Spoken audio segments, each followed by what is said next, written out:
Băiatul meu. Sunt mămică de băiat, chipul lui mi-e tare drag, inimioara lui e mică, țin-o, Doamne fericită, să-l privesc în ochi îmi place, zâmbetul lui mă atrage, mă învață a sa iubire, dă-i, Doamne, doar fericire. Când încet mă strigă, mama, puiul meu, ia bine seama, Dumnezeu prin mine face tot ce ție-ți cam place.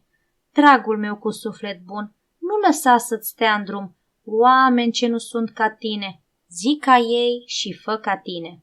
În copilăria ta, tu să știi că mama ta, ea adesea te învață cum să te cunoști în viață, căci în timp, copilul meu, vei lucra la drumul tău. Dragul meu, iubește viața și zâmbește cât mai des, nu lăsa ca ce spun alții să te apese încet, încet. Tu ai drumul tău în viață, bun sau rău, e cel mai drept. Înconjoară-te de oameni ce în ochi te privesc drept. Să fii bun cu cine poți, niciodată să fii rău, ai încredere în tine, căci eu am copilul meu. Restul tainelor le știi, vii cu ele pe-astă lume, dacă ești atent prin viață, sigur vei fi cu renume. Ochii tăi sunt veselie, îți place mult să fii iubit, dragul meu, tu ține seama, puiul meu, tu ești dorit.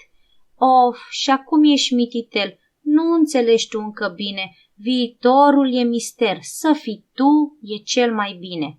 Știu că vei fi un om bun, asta simte mama ta, vei iubi, vei fi iubit, vei urma doar calea ta.